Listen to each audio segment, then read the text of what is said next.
Welcome back दोस्तों। आज मैं आपके सामने रिसेंटली थिएटर में रिलीज हुई एक तमिल हॉरर मूवी को लेकर आया हूँ। इसका नाम है pizza 3 the mummy. Pizza part 1 जबरदस्त हिट होने की वजह से इन्होंने और 2 पार्ट्स ऑडियंस के सामने लाया। और सच बता रहा हूँ, इस मूवी का थीम भी सेम पार्ट 1 ही की तरह है। मतलब इन्होंने अपने थीम को बदला नहीं। ये चीज मुझे बहुत ही अच्छी लगी। आप मूवी के बारे में बात करें तो एक बार जरूर देख सकते हैं कि किसकी आत्मा है, कैसे मरी, क्यों मार रही है, क्यों हीरो को नजर आ रही है। ये सारे एलिमेंट्स बहुत ही अच्छे लगे। तो चलिए फटाफट से मूवी की कहानी को स्टार्ट कर लेते हैं। उससे पहले उठा दो प्यार, फॉलो इंस्टाग्राम। कहानी की शुरुआत में ही एक बंदा किसी ट्रिप पर जाकर वापस अपने घर आता है। इसकी एक छोटी सी फैमिली होती है, वाइफ, 2 बच्चे।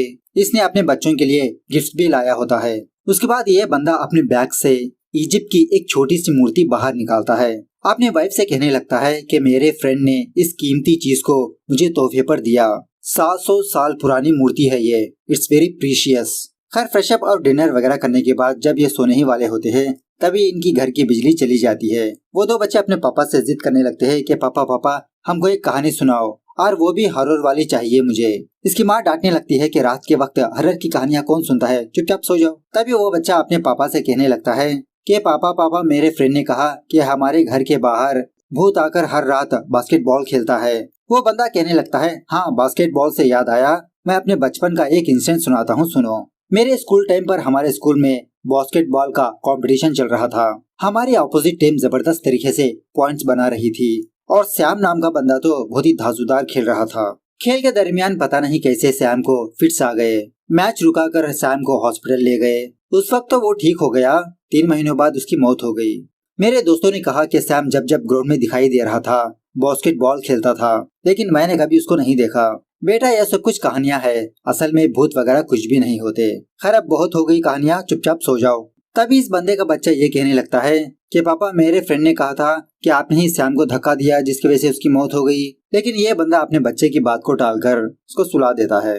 खैर आधी रात को एक खिलौना अपने आप चलने लगता है, वो भी म्यूजिक प्ले करते हुए। म्यूजिक की आवाज सुनने के बाद वो बंदा अपनी नींद से जाकर हॉल में आने लगता है। देखता है हॉल में कोई भी मौजूद नहीं। इस खिलौने को ऑफ कर देता है।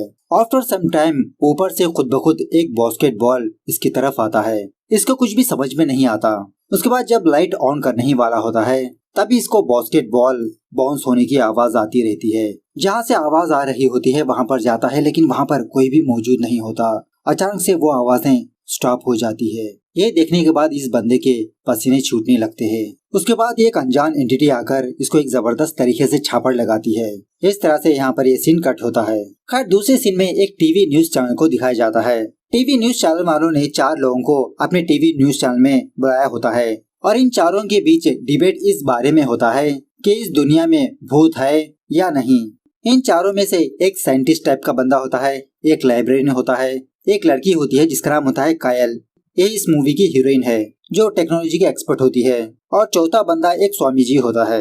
सो पहले एंकर स्वामी जी से पूछने लगता है कि आपका मानना है कि इस दुनिया में भूत वगैरह होते हैं, क्या आप इस बात को प्रूव कर सकते हो? स्वामी जी कहने लगता है कि पहले मैं आप लोगों को एक बात बताना चाहता हूँ। 4000 पहले इजिप्ट में एक रानी ने एक छोटे से स्टैचू को बनाया था। जब दूसरे लोग इस रानी के शहर पर हमला करने वाले थे तो इस रानी ने अपने शहर की नेगेटिव एनर्जी को इस छोटी सी मूर्ति में समा दिया अपने शहर प्रजा को बचाने के लिए। और वो स्टैचू कोई मामूली स्टैचू नहीं है, पूर्णिमा के दिन अपने आसपास की आत्माओं को जगाती है। वो स्टैचू के बारे में काफी सारी किताबें भी लिखा। मैंने सुना है कि फिलहाल वो स्टैचू इंडिया में मौजूद है। यह सुनने के बाद साइंस में मानने वाला बंदा कहने लगता है ये सब कुछ अफवाह है। उसके बाद एंकर कयल से पूछने लगता है कि आपने कहा था कि भूत प्रेत से बात करने के लिए कोई ऐप डेवलप किया आपने, उसके बारे में क्या बताना चाहते हो आप? कयल कहने लगती है कि एक्चुअली इंसान और भूतों के बीच एक छोटी सी फ्रीक्वेंसी का डिफरेंस है, मतलब some kind of sound waves. हर एक साउंड हमारे कानों तक नहीं पहुंच पाती। फॉर एग्जाम्पल जो आवाजें कुत्ते सुन सकते हैं वो हम इंसान नहीं सुन सकते, और उसी तरह चमगादड़। सेम उसी तरह से भूतों से कम्युनिकेट करने के लिए एक फ्रीक्वेंसी की जरूरत है, और उसी के जरिए से मैंने इस एप्लीकेशन को डेवलप किया।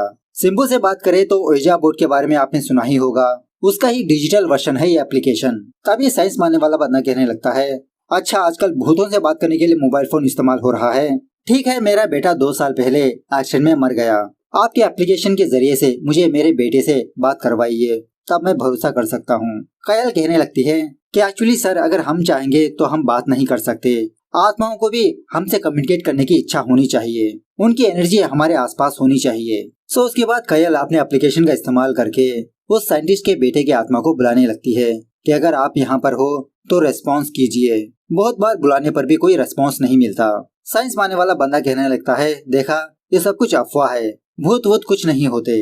खैर के बाद इन चारों के बीच और थोड़ा डिबेट होने के बाद यहाँ पर ये शो खत्म होता है। खैर दूसरे सीन में नलन नाम के एक बंदे को दिखाया जाता है।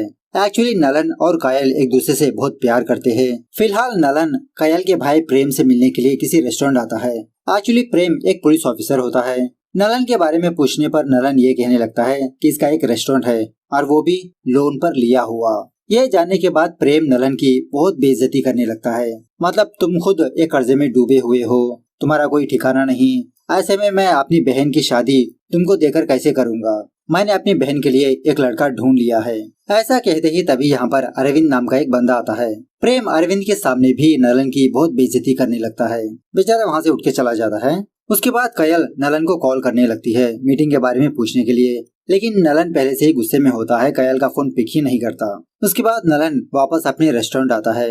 किचन में दामू नाम का एक बंदा काम करते रहता है और नलन दामू को अपने बड़े भाई की तरह मानते रहता है। सो दामू नलन को समझाने लगता है कि लाइट ले लो उसकी बातें, आपने मीटिंग की बात कयल को बताओ, वो संभाल लेगी। एक्चुअली नलन इस रेस्टोरेंट का ओनर होता है। इसके बावजूद भी ये खुद किचन में जाकर वर्कर्स के साथ काम करते रहता है, अपने वर्कर्स को अपनी दोस्त की तरह मानते रहता है। तभी एक वर्कर नलन के पास आकर कहने लगता है कि बॉस, किसी ने ये स्टैचू टेबल पर ही छोड़कर चले गए। नलन कहने लगता है, ठीक है इस स्टैचू को रैक में रख दो, बाद में इसका ओनर आएगा तो उसे दे दो। इस तरह से वो इजिप्ट की स्टैचू नलन के रेस्टोरेंट में ही रहती है। खैर थोड़ी देर के बाद एक बंदा किचन के सारे लाइट्स वगैरह बंद करके बाहर जाकर बस ऐसे ही सिगरेट पीते रहता है। और जब ये बंदा अपने घर जाने ही वाला होता है, ये देखता है कि किचन के लाइट्स ऑन हो चुके हैं। ये बंदा सोचने लगता है कि मैं अभी अभी तो ऑफ करके आया। अंदर जाकर देखने पर गैस भी ऑन होती है। तो ये बंदा दोबारा गैस और लाइट्स ऑफ करके वापस अपने घर चला जाता है। खैर सुबह होने के बाद जब नलन वापस अपने रेस्टोरेंट आता है तो इसकी किचन के सारे सामान बिखरे होते हैं। जैसा लगता है कि रात को कोई क्लीन कर ही नहीं गया। नलन अपने वर्कर को कॉल करके डांटने लगता है कि मैंने तुमसे कहा था ना कि किचन क्लीन कर ही तुम अपने घर जाना। वो बंदा यही कहने लगता है, अरे बॉस, मैं तो किचन और लाइट्स ऑफ कर ही घर गया, मैं आधे घंटे के लिए बाहर जा रहा हूँ, उसके अंदर मेरा किचन क्लीन होना चाहिए, फटाफट से रेस्टोरेंट आ जाओ तुम। उसके बाद नलन एक बंदे से मुलाकात करने के लिए जाता है। शायद इस बंदे से नलन कोई प्लेस खरीदा, उसके पेपर्स दे देता है ये बंदा। दूसरी तरफ रेस्टोरेंट में वर्कर्स आकर सारा किचन को साफ करते रहते हैं। एक वर्कर अपने को वर्कर से यही बात कहने लगता है कि कल रात को मैं सारा किचन क्लीन कर ही गया, ऐसे कैसे बॉस मुझे डांट सकते हैं। ऐसा कहते हुए जब वो बंदा फ्रिज को ओपन करता है तो फ्रिज में एक नई किस्म की डिश होती है, सम काइंड ऑफ स्वीट। इस चीज को सारे लोग टेस्ट करने लगते हैं, जबरदस्त टेस्टी होता है। और इसी तरह एक दूसरे से पूछने लगते हैं कि ये स्वीट किसने बनाया। सारे लोग यही कहने लगते हैं कि मैंने नहीं। तभी दामू आकर कहने लगता है कि शायद इस स्वीट को नलन ने बनाया होगा, हमको सरप्राइज देने के लिए। सो दूसरे वर्कर्स यही सोचने लगते हैं कि कल रात बॉस ने ही किचन में काम करके हमको डांटने लगे। उसके बाद दामू इस डिश को डिस्प्ले में रख देता है। थोड़ी देर के बाद जब एक छोटी बच्ची इस स्वीट को टेस्ट करके अपने पापा को जाकर बताने लगती है, वो बंदा दामू के पास आकर कहने लगता है कि अगले हफ्ते मेरी बेटी का बर्थडे है और मुझे ये डिश चाहिए 35 kgs का। तो ये लोग बिना नलन से पूछे इस बंदे का ऑर्डर ले लेते हैं। खैर दूसरे दिन नलन का बर्थडे होने की वजह से नलन और कायल एक दूसरे से मुलाकात करके नलन का बर्थडे मनाने लगते हैं। ये दोनों एक दूसरे के साथ बहुत ही अच्छा टाइम स्पेंड करने लगते हैं। खैर आधी रात को जब कायल पानी पीने के लिए फ्रिज ओपन करती है तो फ्रिज में इसको वो नया डिश नजर आता है। कायल यही सोचने लगती है कि इस डिश को नलन ने बनाया, इसको टेस्ट करने लगती है, जबरदस्त टेस्टी होता है। तभी यहाँ पर नलन आता है और कायल नलन की तारीफ करने लगती है कि तुमने ये जो स्वीट बनाया बहुत टेस्टी है, वैसे रात भर तुम मेरे साथ ही थे, ये डिश कब बनाई तुमने। नलन यही कहने लगता है कि मैंने इस स्वीट को नहीं बनाया। कायल कहने लगती है कि बस करो तुम्हारा नाटक, सुबह दामू भैया ने ही मुझे बताया कि तुमने एक नई डिश बनाई और उसका नाम मैंने ही रखा। खैर सुबह होने के बाद दामू नलन के पास आकर दोबारा उस स्वीट के बारे में तारीफ करने लगता है और नलन को जबरदस्ती किचन में ले जाकर इसे कहने लगता है कि तुमने उस डिश को कैसे बनाया वो हमें भी सिखाओ यार। इस तरह से सारे सामान इसके सामने रख देता है। अब नलन को कुछ भी समझ में नहीं आता कि इसने उस डिश को नहीं बनाया तो अब कैसे बनाएगा। खैर जो भी हो, एक ट्राई मारने के लिए नलन उस डिश को बनाने लगता है। थोड़ी देर के बाद वो स्वीट बन भी जाती है। जब सारे लोग टेस्ट करते हैं तो एग्जैक्टली वही टेस्ट मिलता है इन लोगों को। अब नलन को ही समझ में नहीं आता कि इस डिश को मैंने कैसे बना लिया।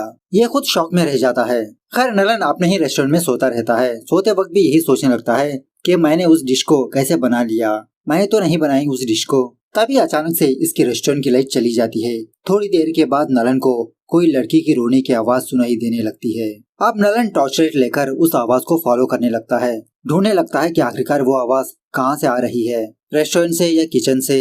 ऐसा ढूंढते हुए जब वो किचन में जाता है तो किचन के काफी सारे सामान बिखरे पड़े होते हैं। उसके बाद जब फ्रिज ओपन करके देखता है तो फ्रिज में वही डिश होती है, ताज़ा बनाई हुई। दोबारा नलन को वही लड़की की रोने की आवाज सुनाई देने लगती है, उसी किचन में थोड़ी दूरी पर। जब नलन थोड़ा आगे जाता है तो नलन को खून में लथपथ एक लड़की की 2 पैर नजर आते हैं।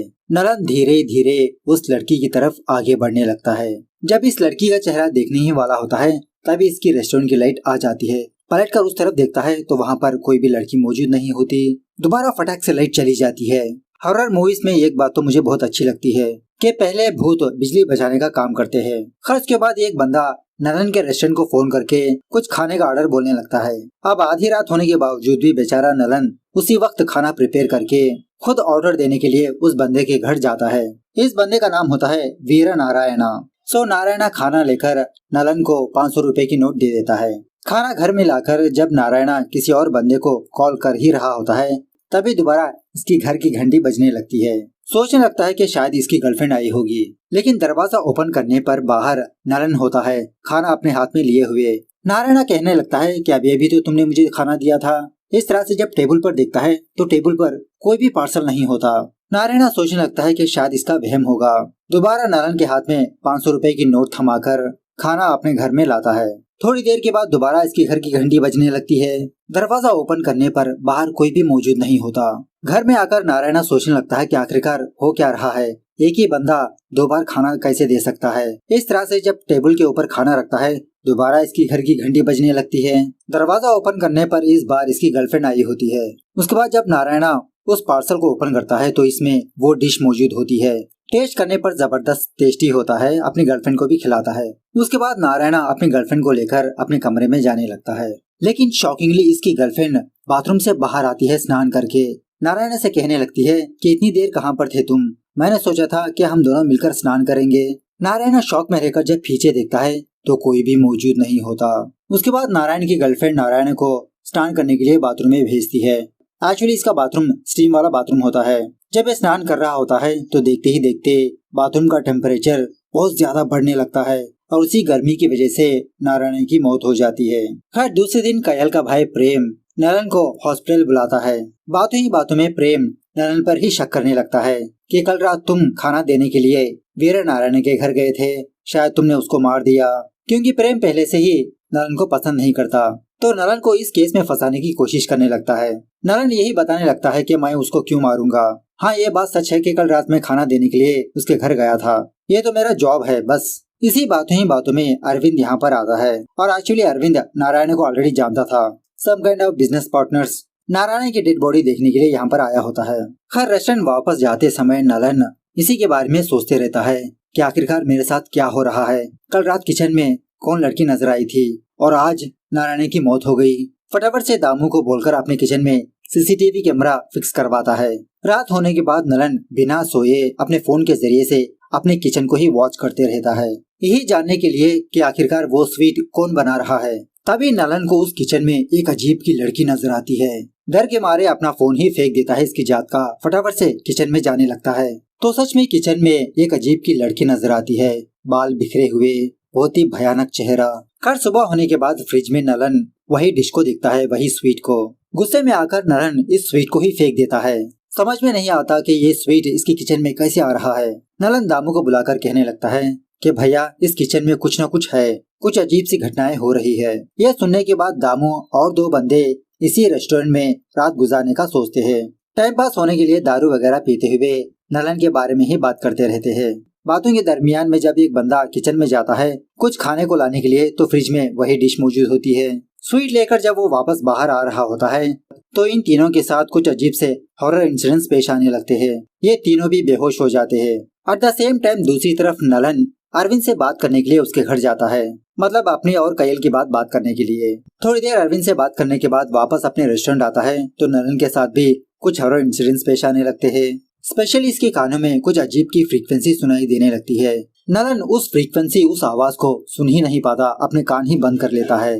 देखते ही देखते इसके किचन में बहुत सारा धुआं फैलने लगता है और उसी धुएं के अंदर से एक अजीब की लड़की इसके सामने आ खड़ी थी है। इस लड़की को देखने के बाद इसके तो होश ही उड़ जाते हैं। इस तरह से यहाँ पर आधी मूवी खत्म होती है। खैर सुबह होने के बाद नलन अपने वर्कर्स को देखने के लिए हॉस्पिटल जाता है, उनका हालचाल पूछने के लिए। दामू तो बहुत सीरियस कंडीशन में होता है। तभी प्रेम नलन के पास आकर इसका कॉलर पकड़ते हुए कहने लगता है कि जिस तरह से तुमने वीरा की हत्या की उसी तरह से अरविंद को भी हत्या की, अब तुम मेरे हाथों से नहीं बच सकते। तब जाके नलन को ये बात पता चलती है कि कल रात अरविंद की भी मौत हो गई। नलन यही कहने लगता है कि ये बात सच है कि कल रात मैं अरविंद से मिलने के लिए उसके घर गया था, लेकिन मैंने उसको नहीं मारा। चाहे तो आप सीसीटीवी फुटेज चेक कर सकते हो।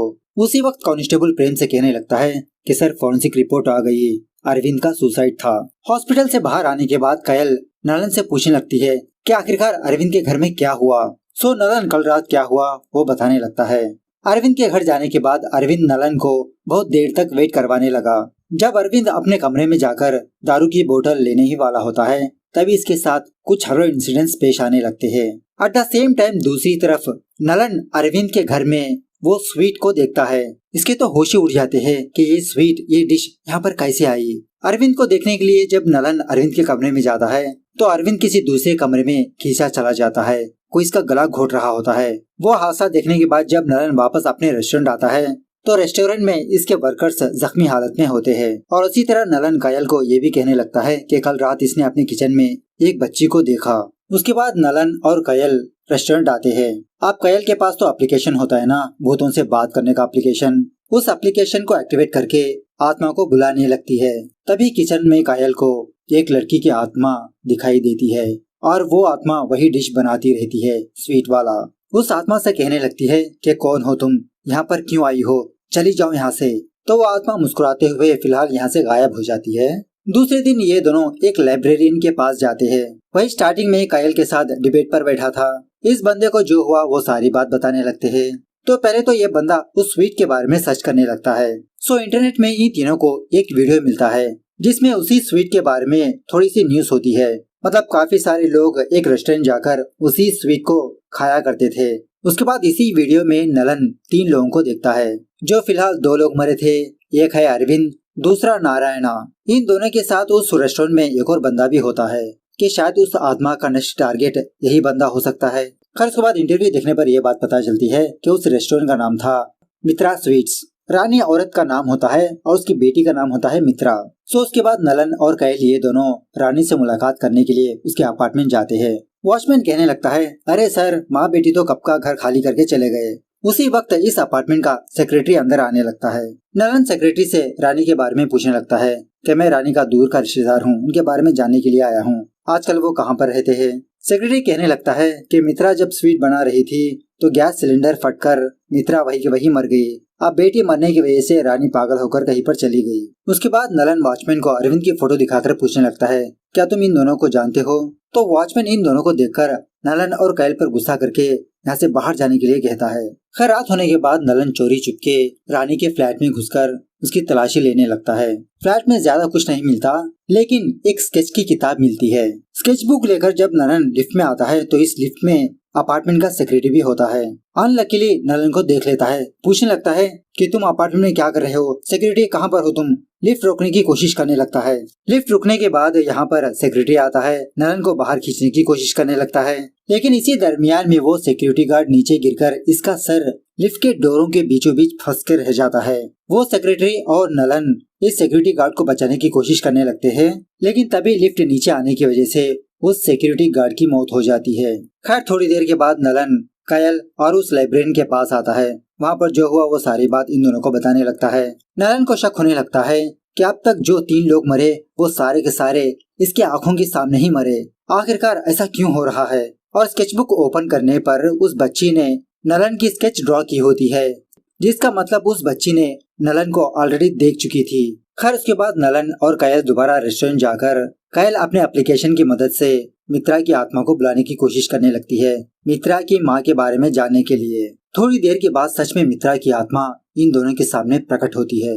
नलन मित्रा की आत्मा से यही बात पूछने लगता है कि आखिरकार तुम यहाँ पर क्यों हो, मेरी आंखों के सामने क्यों मौतें हो रही है, क्या कनेक्शन है तुम्हारा मेरा, आखिरकार तुम्हारी माँ कहाँ पर है। मित्रा की आत्मा हंसते हुए इन दोनों से कहने लगती है कि मेरी माँ भी यहीं पर है। ऐसा कहते ही रानी की आत्मा इन दोनों के पीछे प्रकट होने लगती है, जिसका मतलब माँ बेटी की दोनों की मौत हो गई। उसके बाद सीन थोड़ा फ्लैशबैक में जाने लगता है। एक्चुअली मित्रा और उसकी माँ रानी अपनी जिंदगी में बहुत खुश थे। इनकी एक छोटी सी बेकरी होती है। खैर एक दिन जब मित्रा ऑटो के जरिए से अपने स्कूल जा रही होती है तो बीच रास्ते में ही इसका ऑटो ब्रेकडाउन हो जाता है। ड्राइवर कहने लगता है कि बेटा थोड़ी देर वेट करो, मैं भी ठीक करता हूँ। सो मित्रा थोड़ा टाइम स्पेंड करने के लिए पास ही के एक ग्राउंड में जाकर बैठती है और इत्तेफाक से उसी ग्राउंड में नलन क्रिकेट खेल रहा होता है। तो मित्रा नलन की स्केच बनाती रहती है। मित्रा के सर पर जबरदस्त तरीके से बॉल लगती है और बॉल मारने वाला नलन ही होता है। सर को बॉल लगते ही बेचारी मित्रा बेहोश गिर जाती है। ऑटो ड्राइवर मित्रा को फटाफट से हॉस्पिटल ले जाने लगता है, लेकिन अनलकीली नलन मित्रा को देख नहीं पाता। खैर मित्रा को टेस्ट करने के बाद डॉक्टर रानी को एक बुरी खबर सुनाने लगता है कि मित्रा को एमनीशिया हुआ, मतलब मित्रा को कुछ बातें थोड़ी देर के लिए ही याद होती है। धीरे धीरे ये बीमारी कम हो जाएगी दवाइयों के जरिए से, जब तक आप अपनी बेटी का ख्याल रखिए। खैर हॉस्पिटल से वापस आने के बाद बेचारी मित्रा काफी सारी बार अपने घर का एड्रेस ही भूल जाती है। इसको सिर्फ अपनी माँ ही याद होती है, बाकी सब कुछ गजनी टाइप। रानी मित्रा को एक स्मार्ट वॉच देती है जिसमें कुछ इम्पोर्टेंट बातें फीड कर रखी थी, जैसे फ्लैट का नंबर, घर का एड्रेस, स्कूल का एड्रेस। खैर एक दिन रानी को कुछ काम होने की वजह से मित्रा अकेले ही लिफ्ट के जरिए से अपने फ्लैट आने लगती है और इस लिफ्ट में वो सिक्योरिटी गार्ड होता है जो मरा था ना लिफ्ट के जरिए से, वो वाला बंदा। सो मित्रा को अकेला देखकर इसके साथ मिसबिहेव करने लगता है। मित्रा सिक्योरिटी गार्ड से कहने लगती है कि अंकल आप मेरे साथ गलत कर रहे हो, मैं ये बात अपनी मॉम को बताऊंगी। सिक्योरिटी गार्ड रिक्वेस्ट करने लगता है कि बेटा मुझे माफ कर दो, गलती से लग गया, प्लीज किसी को मत बताना वरना मेरी जॉब चली जाएगी। उसके बाद जब मित्रा का फ्लैट नंबर आने के बाद मित्रा इस सिक्योरिटी गार्ड की बात भूल जाकर उल्टा इसे ही बाय बोलने लगती है। सिक्योरिटी गार्ड को समझ में नहीं आता कि अचानक से इसको क्या हो गया।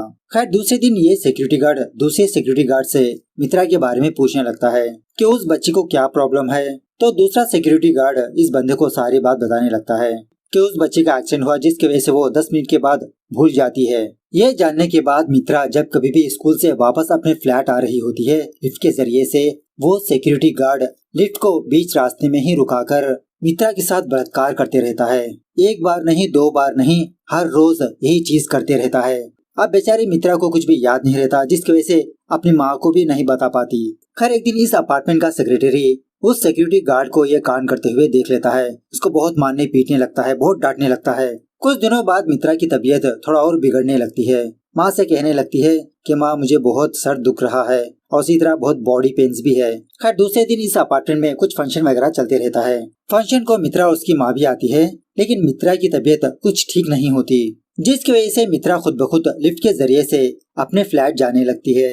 इस तरफ नीचे फंक्शन में रानी अपनी बेटी को नहीं देखती, सारे लोगों से पूछताछ करने लगती है कि आप लोगों ने मित्रा को देखा। इसी दरमियान में रानी सेक्रेटरी के पास आकर मित्रा के बारे में बताने लगती है कि सर मेरी बेटी नजर नहीं आ रही, प्लीज आप एक बार अनाउंस करिए ना। तभी उस सेक्रेटरी के रूम से मित्रा की स्मार्ट वॉच की आवाज आने लगती है। जब रानी अंदर जाती है तो बेचारी मित्रा बहुत ही बुरी हालत में होती है और इस फ्लैट में already watchman, secretary, Narayana, Arvind, ये सारे लोग मिलकर मित्रा का बलात्कार कर चुके होते हैं। उसके बाद ये चारों मिलकर रानी को भी मार देते हैं। इन दोनों की लाश को इन्हीं के बेकरी में ले जाकर रानी के टुकड़े टुकड़े करते हैं। बाद में गैस सिलेंडर ऑन करके बेचारी मित्रा को भी मार देते हैं। खैर ये सच जानने के बाद बेचारा नलन और कयल बहुत फील होने लगते हैं कि उन हैवानों ने इस छोटी बच्ची के साथ ऐसा जुल्म किया। सारी की सारी गलती मेरी है, मेरी वजह से ही मित्रा की याददाश्त चली गई, असली गुनहगार तो मैं हूँ। उसके बाद कयल और नलन प्रेम के पास जाकर मित्रा और उसकी माँ के बारे में बताने लगते हैं कि एक्चुअली उन दोनों का एक्सीडेंट नहीं बल्कि मर्डर हुआ, उसके बारे में थोड़ा इंक्वायरी करो। दूसरी तरफ उस अपार्टमेंट का सेक्रेटरी 2 जादूगरों को बुलाकर अपनी प्रॉब्लम बताकर इसे बाहर निकालने के लिए कहता है। इनमें से बड़ी जादूगरनी कहने लगती है कि पहले माँ बेटी का सर ढूंढकर उसको जलाना होगा, तभी उन दोनों की आत्मा इस दुनिया से चली जाएंगी। मतलब सेक्रेटरी ने उन दोनों की लाशों को कहीं पर दफनाया होता है। यहाँ आने के बाद ये जादूगरनी सराउंडिंग में आग लगाकर उस सेक्रेटरी को इसके बीच में ही रहने के लिए कहती है। ये लोग जाकर सर ढूंढेंगे, लेकिन थोड़ी देर बाद यहाँ पर बारिश होने की वजह से ये आग बुझ जाती है। उसके बाद माँ बेटी की आत्मा इस सेक्रेटरी को पटक पटक कर मारने लगते हैं। एट द सेम टाइम वो जादूगरनी रानी की लाश को फाइंड आउट करके उसका सर जलाने लगती है। उसी वक्त नलन भी यहाँ पर पहुंचकर इस सेक्रेटरी से फाइट करने लगता है। अब यहाँ पर प्रेम भी आ जाता है।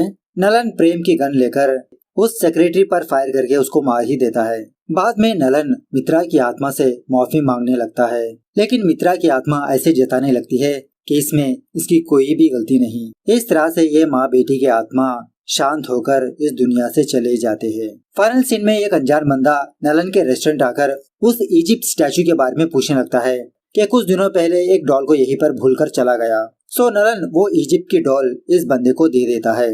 इस तरह से ये मूवी यहाँ पर दी एंड होती है।